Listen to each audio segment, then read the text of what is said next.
The history of the 19th Amendment. The 19th Amendment to the U.S. Constitution was passed on August 18, 1920. This law gave American women the right to vote. At the time the U.S. was founded, women did not share all the same rights as men. The movement for women's rights began on a national level with a meeting in Seneca Falls, New York. Following the convention, the demand for the vote became a central part of the women's rights movement. The movement was known as the Suffrage Movement. Suffrage refers to the right to vote. Activists formed groups that raised awareness and pressured the government to give voting rights to women. After a long battle, these groups finally won their victory with the passage of the 19th Amendment. Origins of women's suffrage in the U.S. During America's early history, women were denied some of the key rights enjoyed by men. For example, women did not have the right to vote. They were expected to give their attention to housework and motherhood, not politics. During the 1820s and 1830s, this changed. Many women started to push back against the idea that the only true woman was a wife and mother devoted to her family. Suffrage movement gets organized. In 1848, the movement for women's rights began. In July, Elizabeth Cady Stanton and Lucretia Mott organized the first women's rights gathering at Seneca Falls, New York. More than 300 people attended. They believed that women should be given better opportunities. They also agreed that women should have political rights, like the right to vote. National suffrage groups established. In 1869, Stanton joined together with another activist named Susan B. Anthony. They formed the National Women's Suffrage Association, NWSA. The NWSA wanted to pass an amendment to the Constitution that would give women the right to vote.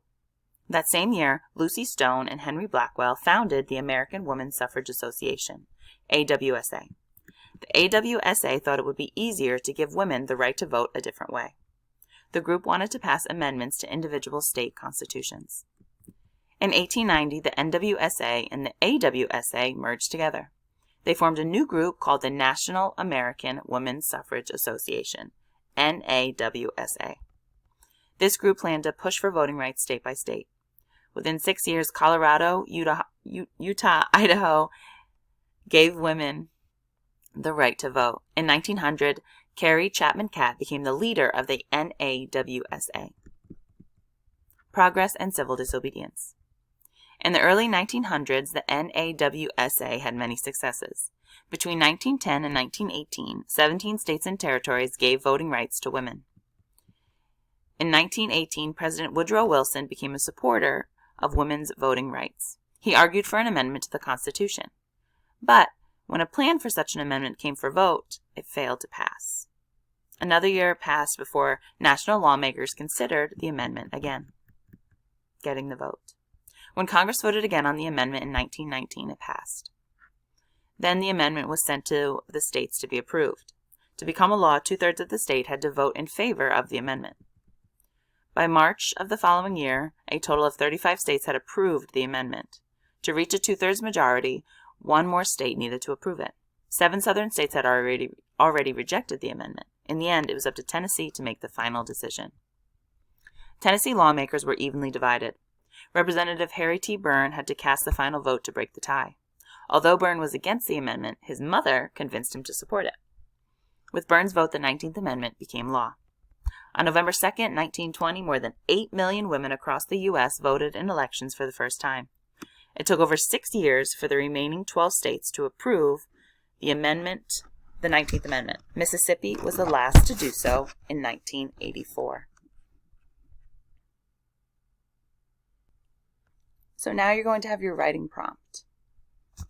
The structure of this nonfiction text is cause and effect. That is provided there for you. But the writing prompt is as follows. Cause and effect. What was the main event described in the article? What were each of the causes of this event? Describe each cause by citing specific details from the article and explaining how it contributed to the main event. Remember your rap structure. So now for a quick multiple choice quiz. I'm going to read through the 4 questions, and I'm also going to read through each of the choices. So if you want to grab a pen and paper to write down either A, B, C, or D. So number 1, which of the following are 2 main ideas from the article? So here you're going to be choosing 2. A, During the 1800s, activists formed organizations and began efforts to give women the right to vote. B. Two groups merged in 1890 to form a new organization called the National American Women's Suffrage Association, NAWSA. In 1920, the 19th Amendment was passed and ratified, granting women the right to vote. Or D. It took more than 6 decades for the last 12 states to approve the 19th Amendment.